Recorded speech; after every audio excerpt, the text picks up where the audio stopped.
السلام الله عليكم ورحمة الله تعالى وبركاته. إذا لهانتين به داوديال ميل والباه يسي والباه نولو كان قاعد سان كسو دواده برنامج كان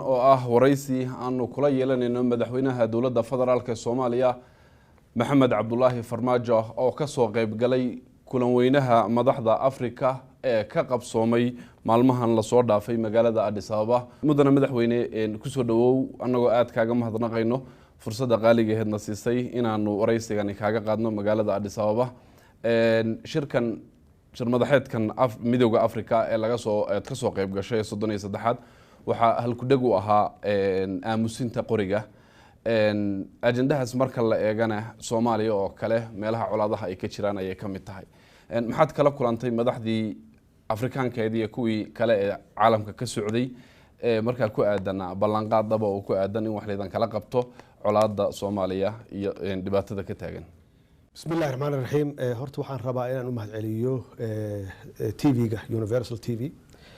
runtii shaqada wanaagsan ay hayaan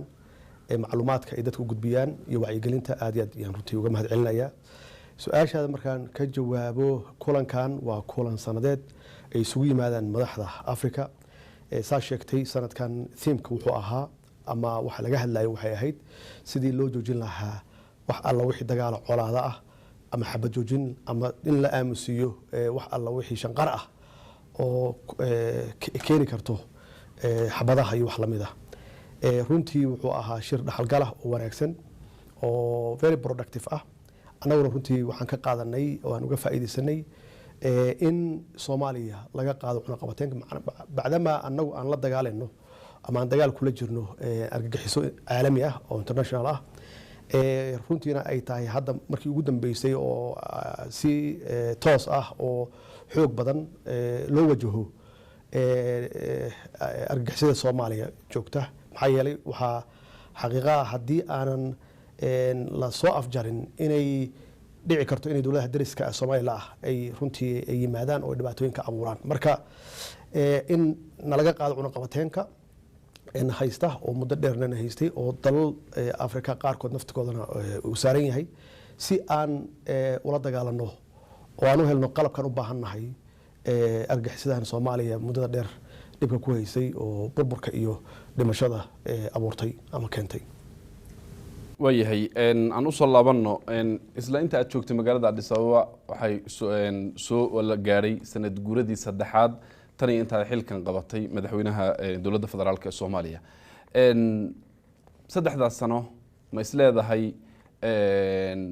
waxyaabo badan ayaa ku qabsoomay oo ma ku qanacsan tahay wax qabadkaaga saddexda sano ee la soo dhaafay runtii isbedelkan wuxuu ahaa saa sheegtay saddexda sano hadda laga joogo isbedel runtii cusub oo ummadda Soomaaliyeed meel kasta ay joogaan ay soo dhaweeyeen iyo waliba qaabkii electionka u dhacay oo la kala dooranayay dad khibrad leh oo dhanka dawladda khibrada ku leh lana soo tijaabiyay anigana aan noqday ninkii lagu aaminay runtii hoggaanka dalka dadkuna waxay qabeen expectation aad u sareeya oo runtii annaga naftigeena culays badan u keenay sidaan u manage garan lahayn ama aan u xakameyn lahayn maxaa yeelay Soomaaliya wuxuu ku jirtay muddo dheer dagaal sokeeye mar dawlad la'aan lahaa 10 sano ugu horeeyay 20kii ku xigayna dawladdii qaadi weyday bacdama khilaafaad badan uu hareeyay dadku waxay filayeen marka hadii dawlad cusub ay timid oo anigana lagu doortay khibrad lagu doortay iyo 8 bilood aan joogay prime minister kaan ahaan joogay dalka waxaan soo qabtay inay dadku filayeen in aan wax ka bedeli karo wax badan ka bedeli karo xaalad dalka jirta kaliya bedeli kara ma in dibkii dhacay 30 sano dawladayda ay markiiba ay runtii gaarsiin karto dalka barwaaqo iyo horumar la taaban karo waana dib badan tahay maxaa yeelay burburka Soomaaliya soo gaaray burbur sahlan ma aha oo dib u dhac weyn ya dalka ku yimid waxay u baahan tahay sanado badan iyo dulqaad ay u baahan tahay marka doorashadaas waxay doorasho khibrad iyo dad la soo tijaabiyay doorasho loo kala dooranay ahayd sababta khibradda keentay dadku inay u arkaan muhiimna waxay tahay qofku markuu khibrad u leeyahay shaqada si adduunka oo dhanba wuxuu leeyahay qorshe leeyahay iyo sidoo qorshaas ku fulin lahaa annagu marka waxaan u fahamnay runtii oo aan aaminsanayn waxa Soomaaliya ka hadlaysan inay ahayd deganaansho la'aan siyaasadeed xasilooni siyaasadeed la'aanteed ama stability inuusan jirin marka labaadna loo baahnaa dowlad wanaag oo runtii daacad laga yahay ma aha dowlad qofku uu rabaa in dowlad wanaagsan tahay laakiin madaxdu inay daacad ka tahay oo iyagu ay noqdaan example inay iyagu noqdaan dadkii runtii ka shaqeynayay isbedelkaasi dowlad wanaaga ah runtiina waana ka dhabeynay waxyaabaha noo hagaaga waxa weeye in dowladdaani ay keentay xasilooni siyaasadeed dowlad wanaagna aan keenay laakiin weli dib u naga haysto inaan manage garayno expectationkii dadku ay qabeen oo ahaa dowladdaani barwaaqi keenaysaayo wax alla wixii burburkii iyo dhibkii dhacay waxaa looga baxaya muddo yaroo kooban taasna dee waxa weeye waa awood ilaahay weeye maxaa yeelay waa ka harnay wadamada dariska ah caalamkana waa ka harnay burbur badan baa dalka ku dhacay hadday noqoto mid dad iyo hadday noqoto mid hanti labadaba marka in laga soo kabto waxay u baahan tahay muddo dheer waayahay marka laga tago filashada dadweynuhu aada u sarreysay iyo wacdigii meesha yaallay marka aada doorashada ku jirtay ololaha hadaladii ugu badnaa ee markaasi dadka maankooda gale waxaa ka mid ahaa inaad wax badan ka qabanaysay amniga dowlad wanaaga helidda waxaa weeye xasilooni siyaasadeed iyo weliba musuqa aan ku horeyna amniga 3 saneed madaxweynaha ka tahay dalka Soomaaliya caasimadda magaalada Muqdisho xamar waxaa ka dhacay qaraxyo naf badan galaaftay oo kii ugu dambeeyay X control Sobe SYL iyo kuwa kaleba waxaa kaloo olahaagii hadaladii olahaaga ku jirtay in aad caasimadda ka dhigi doontid mid amni ah dadka wadooyinka aysan shacabka loo furi doono isla markaana aad si weyn markaasi tallaabo uga qaadi doontid al-shabaab filashada ka sokow dhinaca amniga ma isleedahay inta in ka badan baad qaban kari lahayd oo aad ka gaabisay xaqiiqatan cadowga aan la dagaalayno horta waa cadow argagixisa ama terrorist ah ma aha cadow aad arkayso meesha uu fadhiyo ama aad wajahayso ama kusoo weerarayo toos kusoo weerarayo ama aad weerarayso oo meel ku ogtahay ma aha waa cadow dhuumaalaysanaya oo dadka ku dhex jira xaqiiqatan waxaan ku guulaysanay in iska horimaad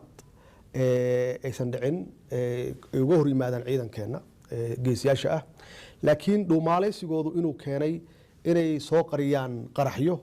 oo ay ku qarxiyaan meelaha bulshada ay joogaan ama dadku u badan yahay halkaasoo ay ku waxyeelayaan dad runtii aan waxba galabsan caruur dhalinyaro duqey dumar cid walba leh taasna runtii meel walbay ka dhacdaa annaguna waxaan isleeyahay cadowgaan aan la dagaalamayno wuxuu soo jiray muddo 10 sano iyo ka badan uu soo dhismayay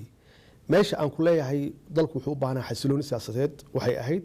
in dowladda markaas qabata qorshaheeda dhigata kadibna qorshaheeda fulisa waxay u baahan tahay waqti laakiin waxay ka faa'iideysteen iyagu dowladihii aniga iga horeeyay oo runtii soo badbedelayay oo runtii khilaafaadka u hareeyay oo sanad walbaba la keenay barnaamij cusub iyo dowlad cusub intaasi dib u dhac dowladda ku dhacaysay iyagu waxay ka shaqeynayeen sidii ay u horumarin lahaayeen aqoonta qaraxyada dhuumaalaysiga inay dadka kusoo dhex dhuuntaan intelligenciga iyo waxyaabo la mid ah marka waxyaabaha aan runtii aan aaminsanahay aan ku guulisano waxay tahay inaan yareynay qaraxyadii aan aad u yareynay marka loo fiiriyo dowladdii aniga naga horeysay oo qaraxyadu ay ahaan jireen usbuucle way ahaan jireen haddana marmar waxaa laga yaabaa inay dheeraato aan la arag qarax waxaa keenana ay tahay in aan tababar wanaagsan siinay ciidamadeenna in moralkooda kor aan u qaadnay oo aan xuquuqdooda siinay ay feejigan yihiin inay difaacdaan shacabkooda ay difaacdaan la dagaalanka argagixisadu waxay qaadataa muddo aad u dheer ayay qaadataa annagana runtii waa bilownay maxaa yeelay ka sokow xasiloonida inaan helno waqti aan ku fakarno aan qorsheenno oo la wada shaqeeyo waxaa ku xigta dowlad wanaag oo naftigeeda ah in aan dakhligii kor u qaadno oo mushaaraadkii kulli aan bixinno marka intaas marka laisku daro waxaan isleeyahay muddo yar gudaheeda insha allah waa kusoo afjari doonaa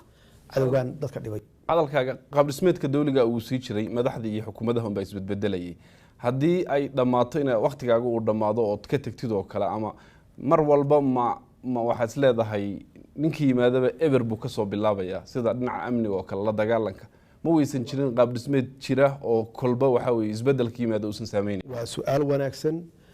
wadanba wadanka uu ka leeyahay continuity uu dowladdiisu ay isdaba joog tahay waa ka horumar badan tahay dowladaha isbedbedela maxaa yeelay marka aan dhanka dhaqaalahan ka fiiriyo haddii la rabo in lagu maalgashado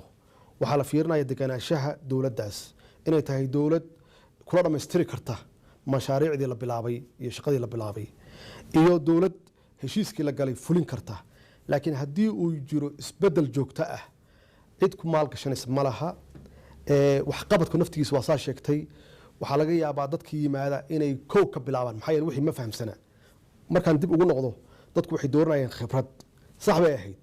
awal waxaa la dooran jiray dad cusub oo lalahaa lagu tijaabiyo laakiin february 8 waxay keentay dadku inay runtii bislaadaan xildhibaanadu bislaadaan oo ay doortaan khibrad ayna kala doortaan dad la soo tijaabiyey marka iyada naftigeeda doorashooyinka 4 sano dhacaya waxay tahay dowladdu haddii prediction laga samayn karo la saadaalin karo waxa imaanaya waxa weeye aaminkaagana waa fiicnaanaya oo cidda rabta in wax kula qabsato waxay aaminsan tahay inaad joogayso ay kula shaqaysan karto marka isbedbedelka naftigiisa waa qayb ka mid ah dib u dhaca dalka waxaana loo daneeyaa markii isbedel dhacayo shakhsaa loo daneeyaa dalka looma daneeyo laakiin marka ay dowladdu isdaba joog tahay waxaa loo daneeyaa institutionska dowladda waxaa loo daneeyaa dalkaa loo daneeyaa maxaa yeelay waxaad haysataa hadday dowladdu fiican tahan ka hadlaya hadday dowladdu qariban tahay oo lagu asteeyey ama lagu magacaabay inay tahay dowlad musuq maasuq ah ama dowlad aan waxba qabanaynin oo aan horumar keenaynin waa meesheeda laakiin hadday dowladdu shaqaynayso kalsoonida shacabka haysato musuq maasuq la dagaalayso maalin walba horumar la taaban kara ay samaynayso khasbiyan waxaa habboon in dowladdaas ay sii shaqayso waayahay isla amniga markaan ka hadlayno masiibooyinka waaweyn ee qaraxyada markay dhacaan ee naafo badan lagu waayo oo shacabka Soomaaliyeed ay soo gaadhay inta badan ma muuqatid ma la arko adigoo shucuurtaada cabirayo dadka la wadaagayo maalmaha adag oo la hadlaya maxay ku dhacday inta badan oo u gaabsataa xaqiiq maaha markii musiibo dhacdo waa hadalnaa waa ka tiraanyoonaa waa ka tacsiyeynaa waa xaqiiqa laakiin shaqadii waa la kala leeyahay waxyaabahan ka bedelnay dhaqanka siyaasadeedka hada jira ama hore u jiraan ka bedelna waxay tahay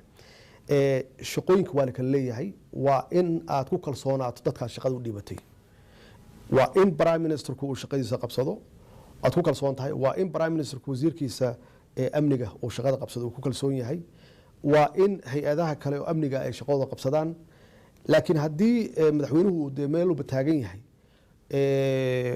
oo runtii prime ministerka naftigiisu uu meel walba taagan yahay oo uusan shaqada u ogolaanaynin dadka ka hooseeya institution kuma dhismo waxaan abuurmaya runtii iska horimaad iyada naftigeeda maxaa yeelay haddii kalsooni aysan jirin wada shaqayn ma jirto marka anigu waa ku kalsoonahay xukuumadayda prime minister waa ku kalsoonahay wasiiradiisana waa ku kalsoonahay wixii tabar ah waa meesheeda hadday tahay dhaqaale iyo hadday tahay capacity waa meesheeda laakiin waxaan aaminsanahay shaqadii loo idmaday inay sidii loogu talagalay u hayaan maamul wanaagga waxaa sal u ah sidoo xukuumadda ama dowladdaas ay uga madax bannaan tahay musuqa 3 sanaba waxaad soo bixiseen ku soo bixiseen listiga koobaad dhinaca musuqa ay hay'adda Transparency International ay soo saarto musuqana waxay ahayd ololahaagii waxyaabaha wax badan ka qaban doontid maxay ku dhacday ilaa hadda inaad liiska kow kaga jirtaan sideed sadreentaa madaxda Afrikaanka oo kale ama madaxda caalamka oo kale markaad dhex socotid adigoo wadankaaga number 1 uu ka yahay dhinaca musuq oo kale runtii waa arrin aad u foolxun oo aad u xun weeye haddii mar walba lagu sheegayo inaadan aamin ahayn oo lagu sheegayo in dowladdaada iyo dadkaagu ay yihiin dad tuuga ah wax aad u xun weeye waana perception dhismay oo jira keligeedna ma aha waxaa qayb ka ah oo nala mid ah dowladaha runtii burburka iyo colaadaha iyo dagaalada sokeeye soo maray ama ku dhex jira yaa nala mid ah maxaa yeelay systemkii yaa burburay oo wax lagu ilaalinayo lagu korjoogteynayo yaa lumay markuu systemka lumana waxaa soo haraya qofka dabeecadiisa iyo shakhsiyadiisa soo haraysa hadduu yahay qofku qof wanaagsan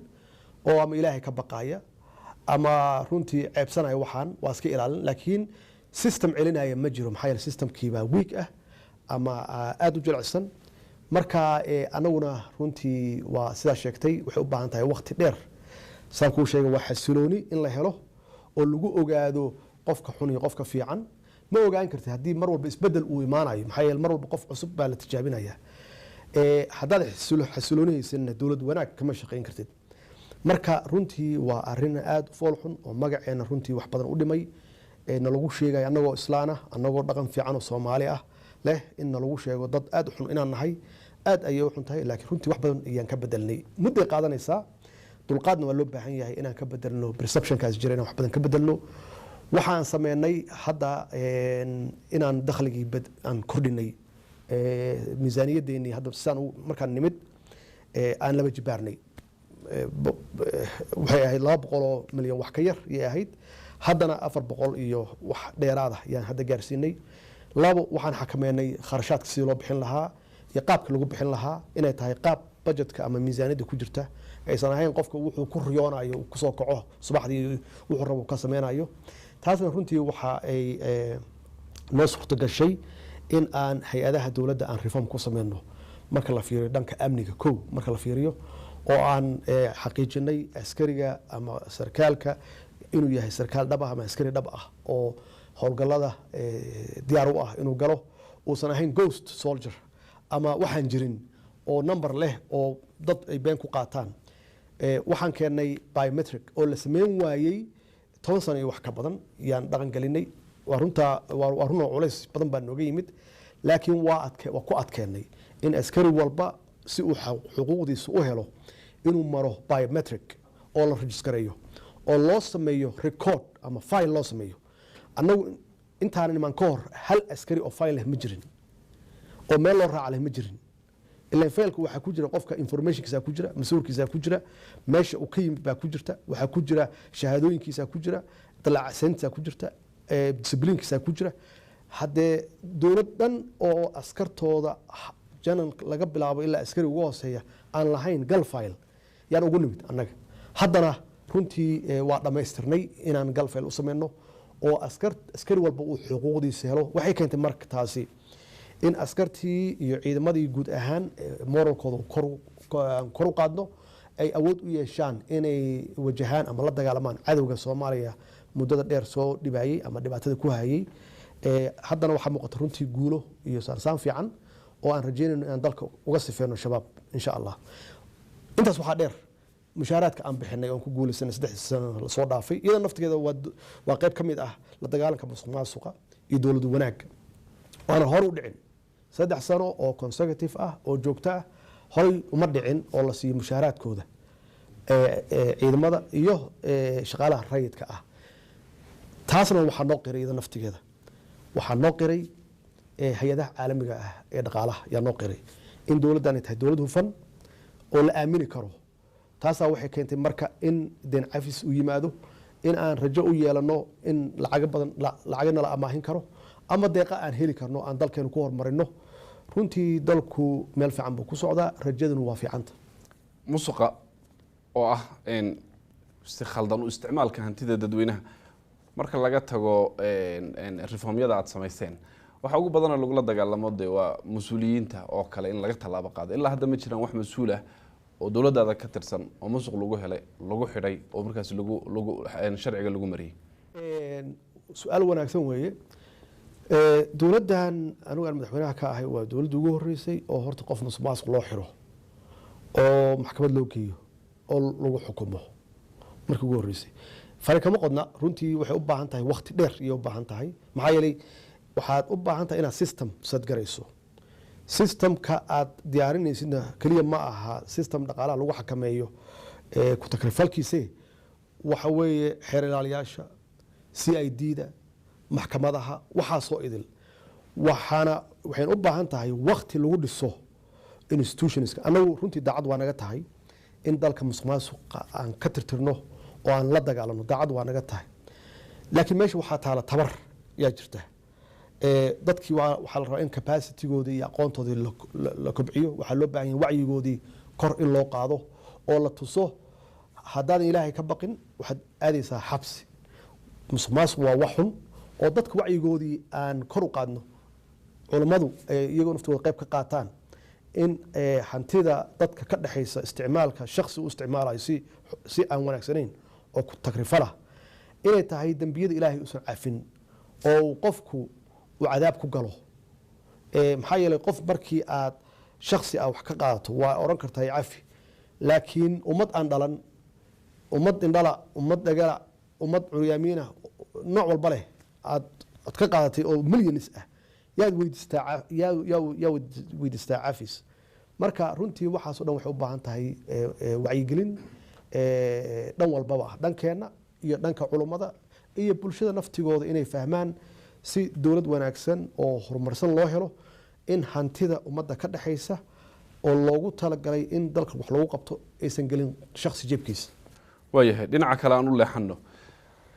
3 sano ee joogtay waxa weeye kursiga ugu sarreeya ee dalka Soomaaliya,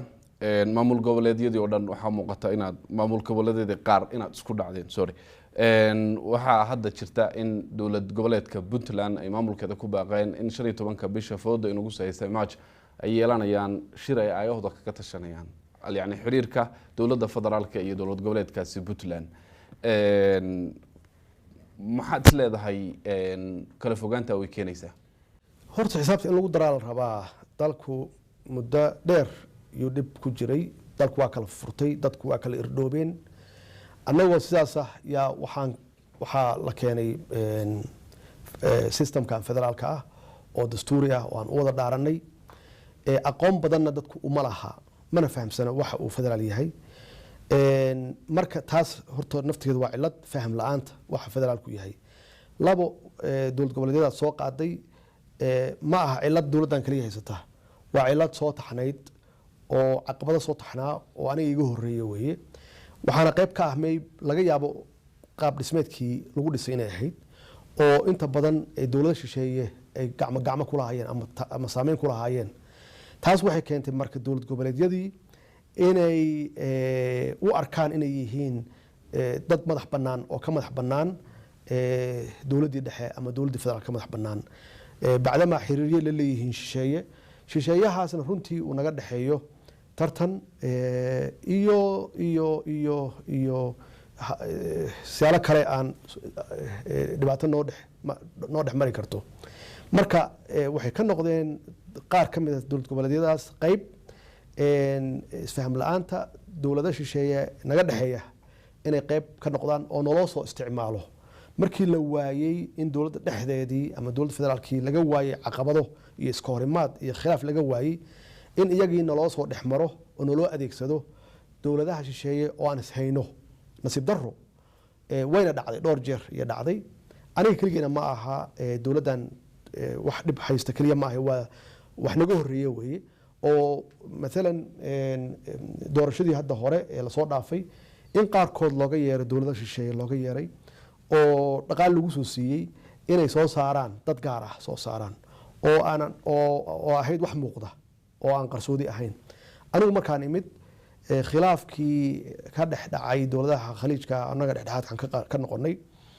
in qaarkood loo yeeray oo dowlado kale u yeerteen oo nalaga hor keenay. qaarkoodna ay caddeeyeen runtii inay shaxaad tageen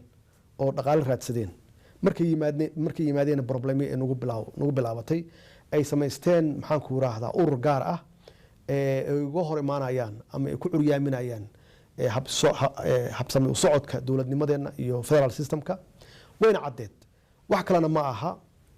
waa sida ay u fahamsan yihiin federaalka yaa khaldan. maxaa yeele dowladda dhexe waxay leedahay 4 awoodood aan la wadaagin. difaacay leedahay, maamulka dhaqaalaha iyo xakameynta policy loo dejinayo monitoring systemka iyo leedahay dhaqaalaha, immigrationka leedahay, xuduudaha iyo leedahay, maxaa la yiraahdaa arrimaha dibaddana waa leedahay.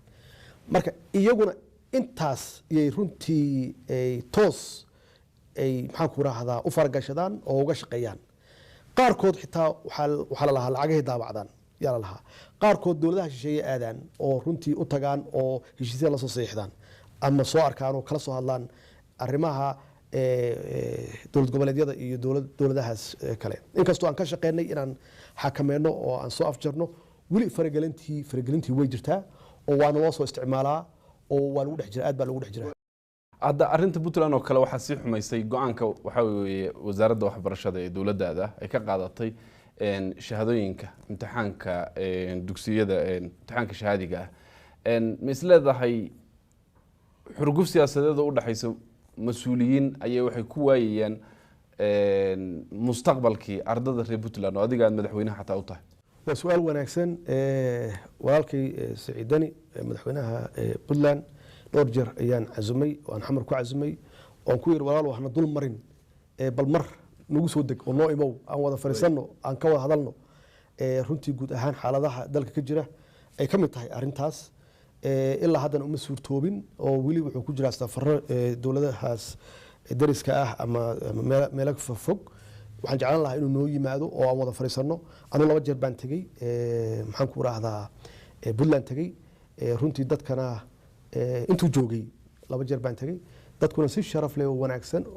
runtii isu dhaweeyeen oo waa dad runtii dowladnimada jecel waa dad systemka federaalka ah runtii aad iyo aad u jecel oo de waxay sheegaan inay yihiin hooyadii federaalka oo ay ahayd inay hormood u noqdaan runtii ka shaqeynta iyo wada shaqeynta dowladda dhexe dowladaha xubnaha ka ah federaalka waa dad runtii aad iyo aad u wanaagsan isagana waxaan rabay runtii inuu dadka dhageysto rabitaankooda iyo waxay jecel yihiin oo ah in dalka midnimadiisa la xoojiyo wada shaqeynta madaxda ay wanaagsanaato si dalkani uu u yeesho horumar iyo amniba uu u yeesho marka taasi waa saas arrinta waxbarashada adiga aad soo qaaday runtii waa nasiib darro inaan ku muranno ama lagu wada hadlo maamul maanta waxaan jeclaan lahaa inaan ku murmi lahayn tayada caruurteenna kor ma u qaadnaa maxaa naga halaabay maxaan ka bedelnaa inaan maanta uu ahaan lahaa muranka ka jira waa nasiib darro maxaa yeelay caruurta Puntland waa caruurteennii weeye waa caruurteydii weeye dani caruurta Soomaaliya waa caruurtiisii weeye wasiirka waxbarashada naftigiisa isaga mas'uul ka ah hawshan loo xilsaaray inuu arko wada shaqeynta dowladda maxaan ku raahdaa dowlad goboleedka Puntland inay muhiim tahay oo si kasta aan u hanan karno wada shaqeyntooda aan u sameeyno waxaan aaminsanahay inuu aad ugu dadaalay intii uu joogay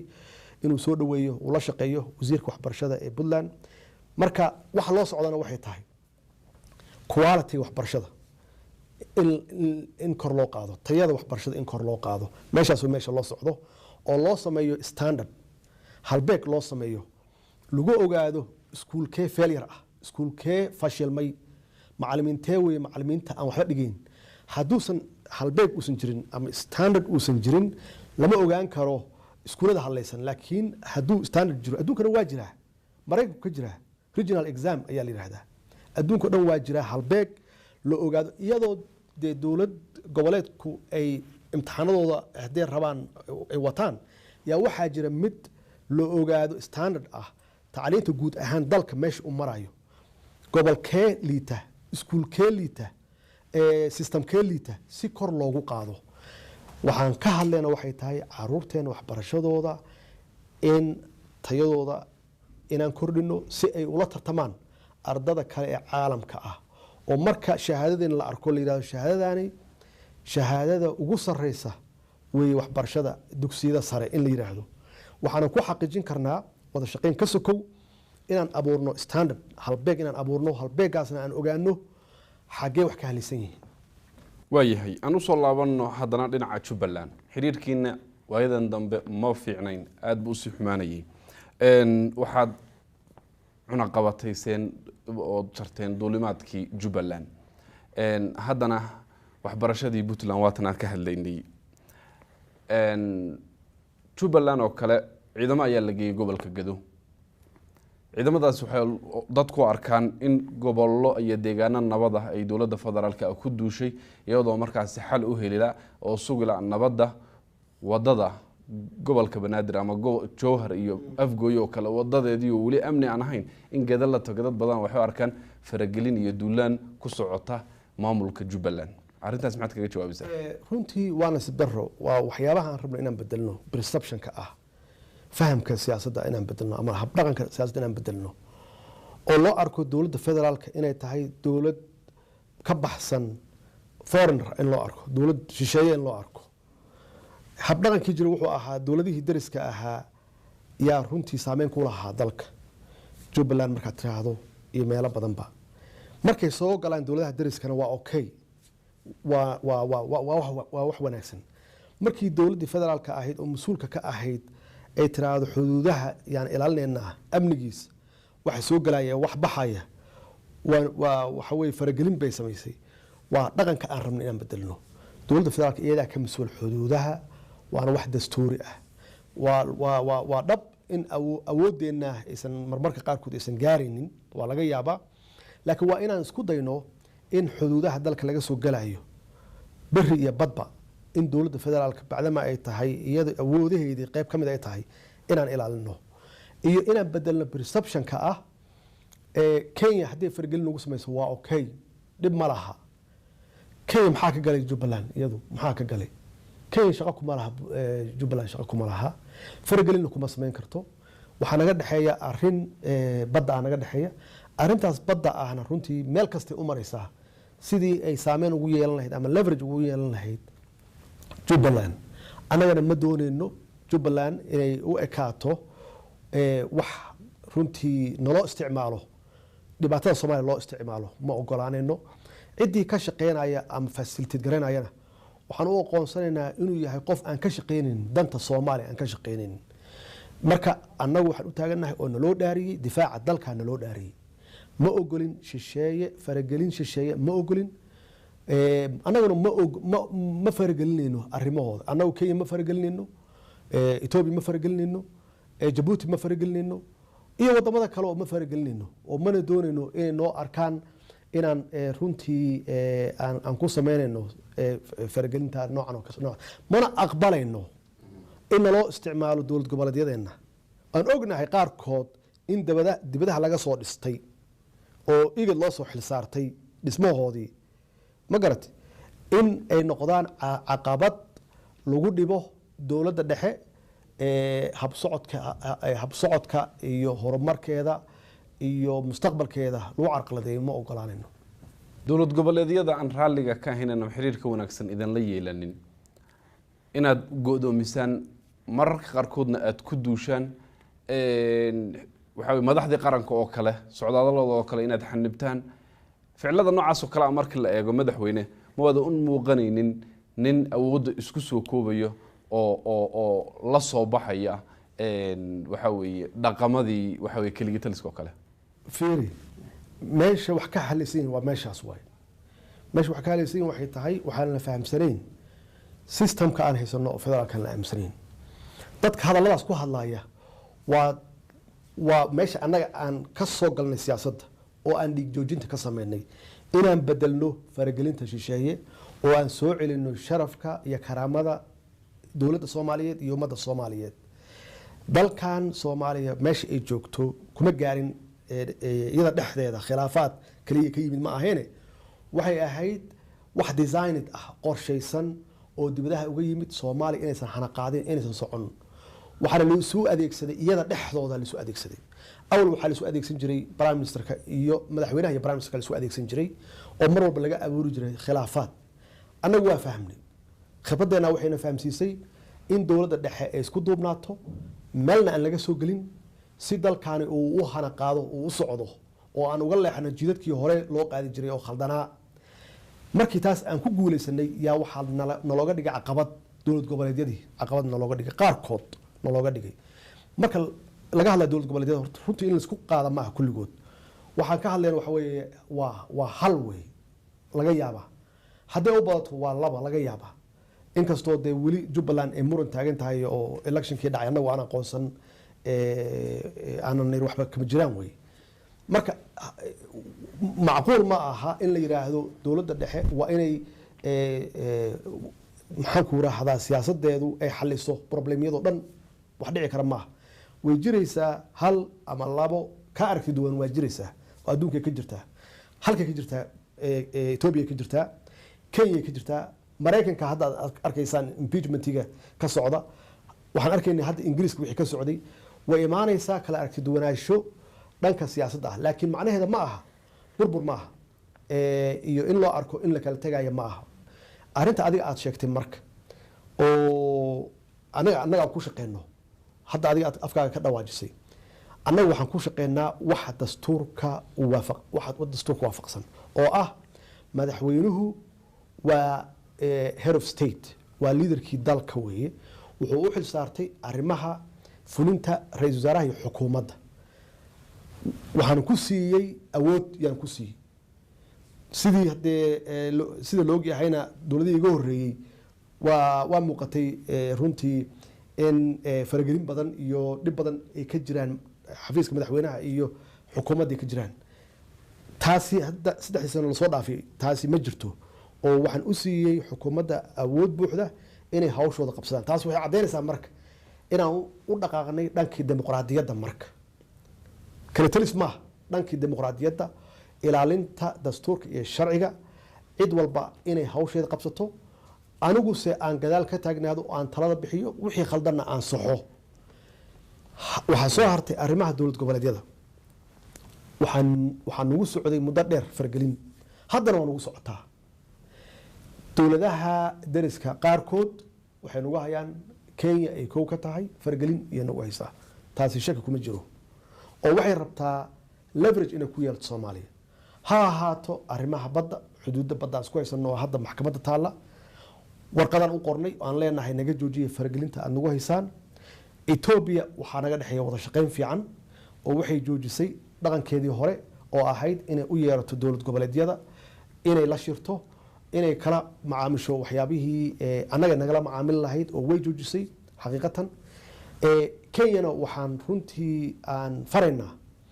ama aan fartiin u diraynaa inay joojiso faragelinta maxaa yeelay ma ogolaanayno annaguna ma rabnaan faragelino arrimaheeda gudaha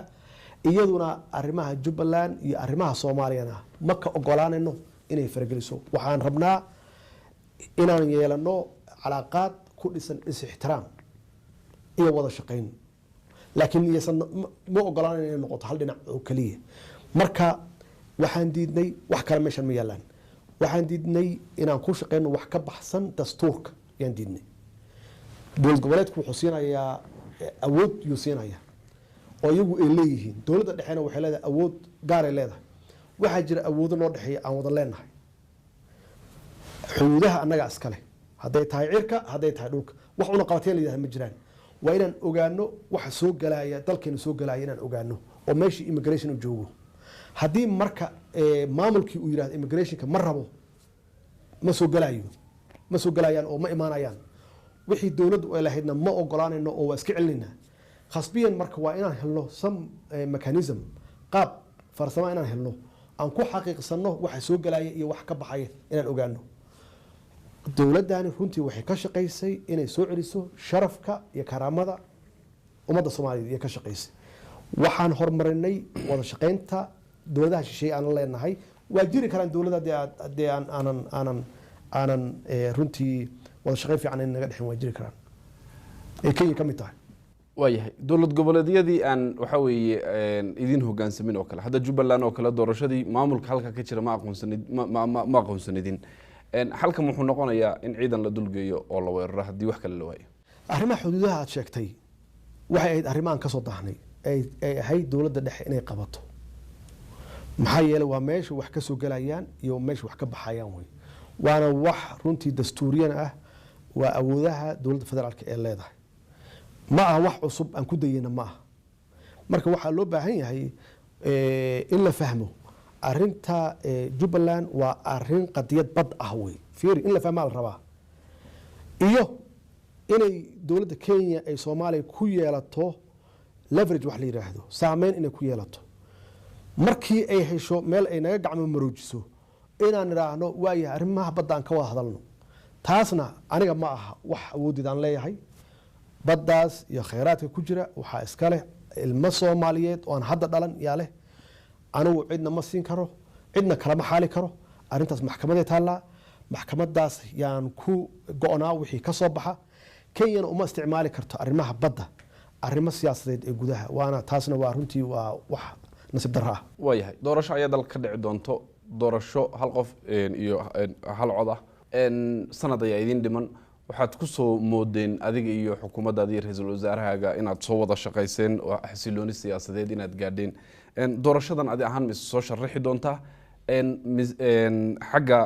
ra-iisul wasaarahaaga oo kalena ma noqon doontaan waxaa weeye sida hadda tiim aa u tihiin inaad tiim uga soo wada qayb gashaan doorashada soo socota? runtii waxaan bogaadinayaa aan u hambalaynayaa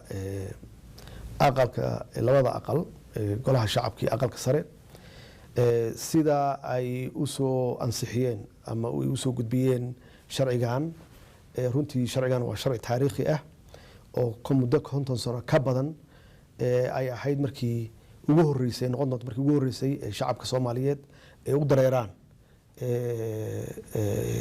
sijooyinka ay u dareeraan oo qof walba uu codkiisa siiyo xisbiga uu rabo inuu isleeyahay dalkan waa badbaadin karaa ama shakhsiyaadka ay rabaan ay u arkaan dalkan inuu maslaxadiisa iyo dantiisa ka shaqeynayo. waxa weeye waa awood usoo korortay shacabka Soomaaliyeed oo muddo dheer laga hayay weeye. waan ku faraxsanahay anigu inaan taariikhdan aan qayb ka ahay ama aan hadda u ahay madaxweyne hoggaan u ahay inaan gaarsiino shacabka Soomaaliyeed qof iyo cod dastuurka ku taala waa wax dastuuri ah waxaan ka talaabsanayna ma aha. runtii 2017 electionkii ahaa ergooyinka ma ahayn wax waafaqsan sharciga dastuurka ma ahayn kii ka horeeyana ma ahayn. marka aad iyaan runtii ugu faraxsanahay in shacabka Soomaaliyeed ay u helaan awoodooda loo soo celiyo ay u dareeraan doorashooyin. anagu xisbi yaan sameynaa insha Allah haddii la yiraahdo xisbigana wuxuu noqon doonaa xisbi dowladda prime minister aniga aan ku madiisanahay insha Allah haddii la yiraahdo. xisbiyada kalena waxaan u rajeynayaa iyaga naftooda inay ka qayb galaan oo ay dadaalaan si ay dalkan u noqdo dal runtii la jaan qaadi kara siyaasadaha casriga ee adduunka ka jira oo multi party system la yiraahdo ama qof iyo cod la yiraahdo qofkii ku soo baxana ama xisbi ku soo baxana uu dalka hogaamiyo. dhinaca kale haddaan ka eegno dhawaantan waxaad saxiixday intaadan magaalada Addis Ababa shir madaxeedkan aad ka soo qaybgelin sharcigii qodista shidaalka ama batroolka ood soo saxiixday maxaa kugu dadajiyey iyadoo institutionadii dalkaba aysan dhisnayn dowladdii lagu adag aysan ku taagnayn inaad heshiiskaas soo saxiixdo? heshiiskani wax muddo dheer yuu soo socday. waxaan la rabaa waxa in la bilaabo wax walbana waxaa la rabaa meel inay ka bilaabato. anagu marka waa bilaawgii weeye hawshan umana daynayno dad dambe inay ka shaqeeyaan maxaa yeelay annaga hadda annaga joogna oo sharcigan ay tahay inaan xoogga saarno inuu lasoo ansixiyo oo anigu aan saxiixo. shaqo badan yuu u baahan yahay. batroolka ma aha wax hadda la qodayo ama biri la qodayo ma aha waa muddo dheer yuu u baahan yahay. tan waa bilaaw marka insha Allah waxaan rajeynaynaa hadduu Ilaahay yiraahdo in inta harsanna la dhameystiro hadduu mustaqbalka waayahay. dhinaca gobolkan u imaanno markii labaad ayuu ahaa markii saddexda hogaamiye ee adiga ra-iisul wasaaraha jamhuuriyadda dimuqraadiga federaalka Itoobiya Abiy Ahmed iyo Isaas Afwerki madaxweynaha Eritrea aad kulantaan. Asmara ayaa kulankiina ugu dambeeyay ahaa. waxaad January 2018 waxaad gaarteen waxa heshiis saddex geesood ah. ma isleedahay waxay ka xanaajinaysaa madaxda kale iyo gobolkan wax ka sokeeyay igad inaad aasaasaysan ma loo qaadan karaa? waa su'aal wanaagsan. hadda kulankeena hadda ugu dambeeyay oo aan ku qabanay meesha Asmara la yiraahdo runtii wuxuu ahaa kulan aan aad wax badan aan isla jexjeexnay. waxaa ka mid ahaa in dowladda Djibouti la soo geliyo hawshan oo aan looga maarmin. anigana aad iyo aad hawshaasi uga shaqeeyay oo uga hadlay in loo baahan yahay dowladda Djibouti inay qayb ka tahay. anagu haddii aan qayb ka sii ahaanayno maxaa yeelay Djibouti waa dowlad walaalaheena ah runtiina aan u baahannahay in ay muuqato inay doorkeeda u muuqdo geeska Afrika. waayahay waxaa taagan muran u dhaxeeya labada dowladood ee Djibouti iyo Kenya ee ku aadan hanashada kursiga ama xubinta aan joogtada ahayn golaha ammaanka ee qaramada midoobay labada dalba waxay sheeganayaan abaal inay ku leeyihiin aasaasidii dowladdan shirarkii dib u heshiisiinta ee markaasi dhacayay labadoodaba ciidamo ayaa ka jooga Amazon haddii kursigaasi iminka u muuqday in African Unionka ay la rabaan Kenya Djibouti ay ku doodayso in ugu yaraan 2 jeer ay Kenya hore u qaadatay kagana dambeysay mowqifkiina xaguu noqonaya su-aashan waa su-aal aada sahal u ah Djibouti waa dad waalehnaa kursigoodana waa kursigeena weeye codkoodana waa codkeena hadda African Security Councilka Peace and Security Councilka waxay ahayd annaga iyaga inaan ku tartanno Ethiopia iyo Sudan ay tartamaan Sudan iyo Ethiopia waa tartameen Ethiopia heshay Sudan baan haysay marka waxa la sugaya annaga iyo Djibouti inaan tartanno hadda walaalaheeno kursiga noogu fadhiyaan waa kursigan ku fadhino waxaan ku tartanno meesha ma yaalaan iyaga noogu fadhiyo oo hadda bishan chairka ka ah Peace and Security Council kaasna waa la mid inta ay taagan yihiin oo ay tartamayaan haddii su-aal la isweydiiyo ma ah waa kursi anagu naftigeena meesha aan ku leenahay oo danaha Soomaaliya aan lagu dhibaateenin waayahay su-aasheedii ugu dambeeyo deegaanka Soomaalida ee dalkan Itoobiya waxaad leedihiin xadka ugu dheer wali ma sidoo aragtaa isbedelka ka dhacay hadda maamulka cusub uu ku yimid ma rajaynaysaa inaad jigjiga imaatid madaxweynaha deegaanka Soomaalida Mustafa Maxamed Cumar ma is aragteen intuu xilka hayay ma wada hadasheen arrimaha bal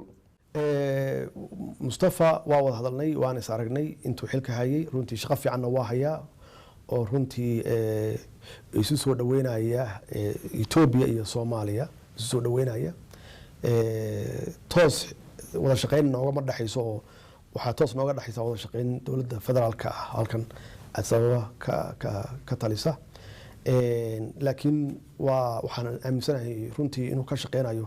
shaqo wanaagsan hayo sidii uu isugu soo dhaweyn lahaa xiriirka Soomaaliya iyo Ethiopia